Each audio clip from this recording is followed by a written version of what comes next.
La situación que vive el Teatro Colón no es una situación como parece, es una situación mucho más simple y mucho menos compleja de lo que se suele mostrar o transmitir. Sé de material que se ha estado difundiendo, material fotográfico especialmente, que es un material en su mayoría apócrifo.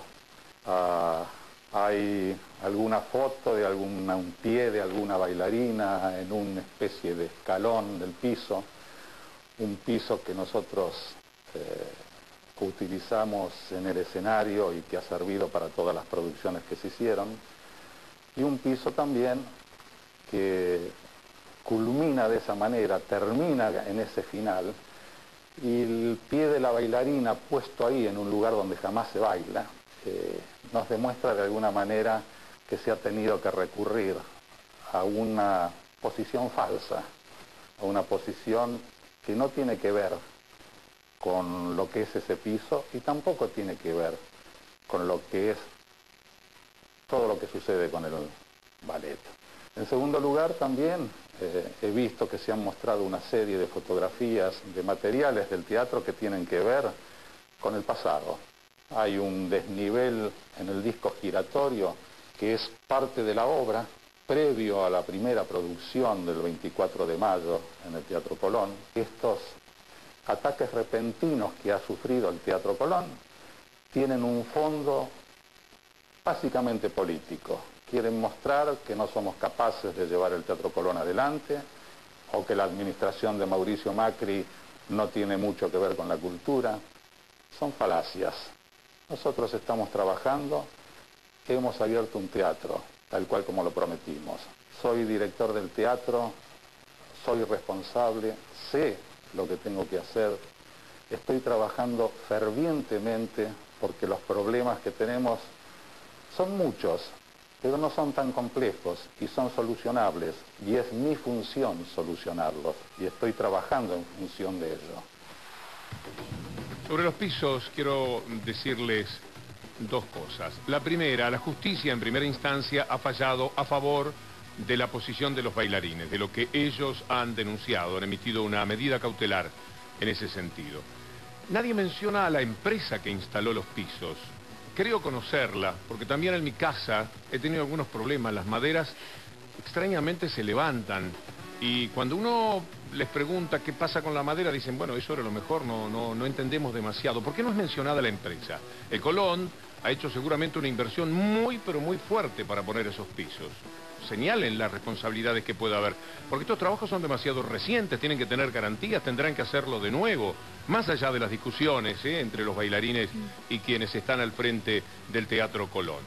Es interesante recurrir a una figura excepcional de la historia del ballet en la Argentina, y por cierto del presente también, como que acaba de bailar maravillosamente Carmen en días pasados. Estoy hablando de Maximiliano Guerra, que interviene también de esta forma.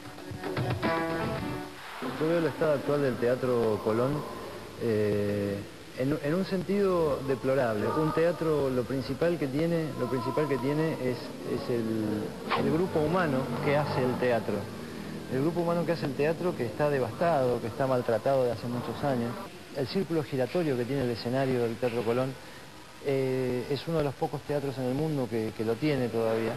Es un círculo donde vos podés tener dividido a mitad el escenario y tener distintas escenas armadas. Cuando pusieron la primera escenografía, no resistió el peso de la escenografía, y esto se cayó de un lado y quedó trabado. Esto no solo es que queda trabado la rueda giratoria, que no se puede girar. Esto también significa que en el fondo vas a tener una distancia así entre lo que es el piso del escenario y la rueda giratoria. Y adelante, como quedó así, tenés la misma distancia, pero al revés. Yo creo que los millones de pesos que se usaron para la remodelación del Colón, creo que suena como mucho dinero, Quizás es un dinero que en un presupuesto donde las cosas se hubiesen hecho bien, es un dinero normal. Me gustaría sinceramente volver a tener el Teatro Colón que teníamos. Desde cuidar a nuestros artistas, a nuestros artistas que son todos, ¿no? Porque los técnicos que trabajan adentro del Colón también son artistas. Y que volvamos a tener la posibilidad de tener un primer coliseo mundial como lo era. Pero hubo una instancia más. Uno podría decir, el asunto terminó como les vamos a presentar en un instante. En realidad debe ser el último capítulo hasta este viernes. Veremos qué es lo que se desarrolla esta semana después de lo que Van a ver decidió el director del Teatro Colón. Pero antes, ¿qué dicen en el Twitter? En @BDL Víctor Hugo, Carlos Regazzoni, que es médico y político del PRO, tuiteó: los argumentos de la bailarina son increíbles. Si hay que cambiar el piso, se solicita y se acompaña el esfuerzo, pero no ser una revolución. Bueno, Altamira Jorge, histórico dirigente del Partido Obrero, tuiteó: 300 millones para refaccionar, que Clarín y Nación nos averigüen quién es el Jaime de Macri. Ingenioso, es muy bueno. Por cierto, bueno, vamos a ponerle punto final por ahora. La próxima semana tendremos seguramente nuevos capítulos con lo que decidió el Teatro Colón. El director del Teatro Colón, naturalmente, en línea con lo que opina y decide sobre este tema el gobierno de la ciudad de Buenos Aires. Estamos poniendo sanciones no por deseo, no por voluntad. Estamos poniendo sanciones porque simplemente como directores de un bien público no podemos permitir que no se desarrollen las actividades que le hemos propuesto a la gente y que le hemos vendido a través de abonos a la gente. Y en segundo lugar, no podemos permitir que se tome al público como rehén, es decir, tenerlo en la platea y una vez que lo tenemos en la platea le decimos: mire, esta función no se va a dar porque estamos discutiendo lo que fuere. Por esa razón vamos a poner sanciones, y las sanciones van a ser profundas, las máximas que nos permita la ley. Nosotros estamos... Imaginen lo que va a hacer esta semana. Seguramente vamos a tener una edición día por día de esta problemática que se da en el Teatro Colón. Vamos a hacer una pausa en el programa. Hablando de ballet, el ballet, por cierto, es Vélez, 4-0 le ha ganado a Godoy Cruz. Impresionante Vélez, extraordinario Estudiantes de La Plata. Qué maravillosos protagonistas en el campeonato de Primera División. Ahora está jugando Boca, pero esperen, todavía no pasa nada. En un rato pueden ir a ver el partido. Tenemos mucho para compartir con ustedes. Por ejemplo, preguntarnos si lo que vamos a ver tiene que ver con nosotros. En principio es de los italianos. Un italiano con mucho criterio televisivo se clavó puñales, hablando muy mal, por cierto, de su propia gente, de él mismo, de cómo son.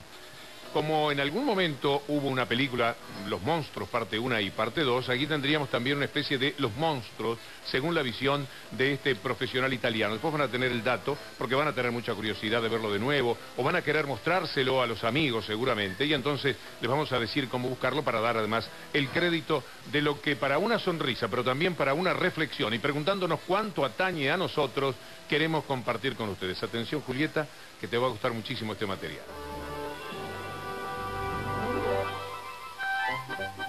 Bueno, la presentación es Europa y los italianos, Todas las estrellitas tienen que ver con Europa y los italianos. ¿Cómo es en la autopista? Vean cómo es en Europa en general, el orden que hay. En Italia la cosa cambia un poquitito. Para estacionar, ellos van, se ponen allí, de esa manera estacionan sin ningún tipo de problemas. Los italianos estacionan con algunas complicaciones. Sí. ¿Eso te pasó alguna vez? O peor lo hacen todavía. A veces se da un cierto egoísmo. Este señor entra perfectamente, es europeo. Pero el italiano no. El italiano dice, mi comodidad es esta, y se queda con 2 lugares. Vamos a ver cómo se comportan los peatones. Ahí pasan en cualquier momento los italianos. Vean ustedes, ¿va a pasar? No, por favor, no. Sí, claro, decirle de todo. Es lo único que... Y tampoco ahora. En fin, que se lo llevaron puesto al peatón.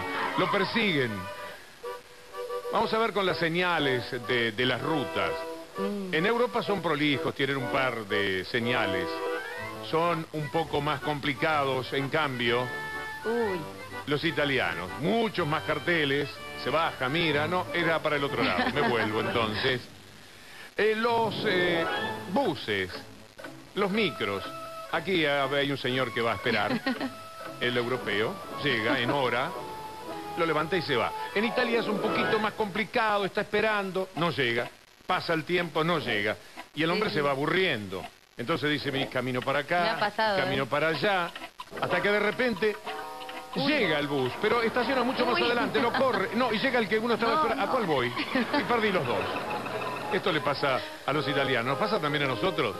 Gente muy coherente en las elecciones, según este profesional italiano. Ahí están las banderas de los distintos gustos políticos. Ganaron los violetas y se quedan los violetas festejando.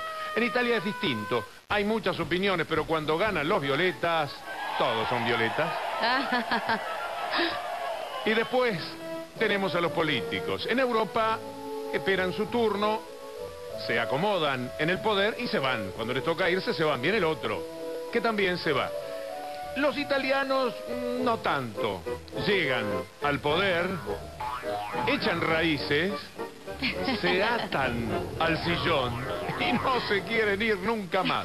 En el tema de la burocracia, y más o menos, los europeos van a un lugar y ahí los atienden y ok, se terminó el problema. En cambio los italianos van a un sitio, no, ahí no es. Bueno, pasa por allí, señor, prueba en otro, y en otro, otro más, y así sucesivamente hasta que llega al que corresponde, pero tarde, está cerrado y solo le queda llorar. Una cola, hagamos la cola ahora. En Europa, en el resto de los países que no son Italia, una cola ordenada, como debe ser, cada uno detrás del siguiente, y cuando no queda más Ay, pero espacio qué- hacemos una curva. Los italianos lo simplifican, ahí está el señor haciendo cola, llega este por el costado, viene uno que empuja al otro, y este le dice, pero ¿qué estás haciendo? No es que estoy yo acá, es que yo llegué antes. Y bueno, al final... Esto es como en Argentina. En el desorden, claro, yo decía que también sirve, además de para la sonrisa, para la reflexión. A ver si somos así. En el café los europeos son sencillos. Café, ¿qué más se puede pedir? Café, café, café, café. Los italianos lo complican un poquitito, a ver. Espresso macchiato caldo, decaffeinato bollente e poca spuma, molto lungo, tiepido in tazza grande, caffè corto, macchiato fresco. Son diversos, no es fácil atenderlos. Senza schiuma, americano corretto grappa con latte doppio. Claro, una cosa muy completa. Las líneas aéreas pueden ser tan cómodas como esa europea, o ir con esta manera de ser de la aerolínea italiana, según ellos, ¿no? Los teléfonos públicos, bueno, suena y alguien atiende en Europa. En Italia es un poquito más complicado porque le suena a todos, tanto hablar. En el deporte, los europeos lo tienen así organizado. En cambio, los italianos lloran porque los otros ganan. Con el cigarrillo. No se puede fumar, entonces los que fuman Claro. se van. En Italia es al revés. ¿Así? Está el lugar donde no se pueden fumar y expresamente van los que fuman a donde no se puede fumar. En conclusión, dice este amigo, bueno, aplaudan ustedes en sus casas. Ah. Muy bueno. ¿Seremos un poco así nosotros también? Y venimos de ahí, en varios de nuestros vicios o actitudes o algunas cosas que están mal, nos comportamos de esa manera. A ver qué dicen en el Twitter, que hoy está particularmente activo en ese sentido, pero de esto que nosotros compartíamos.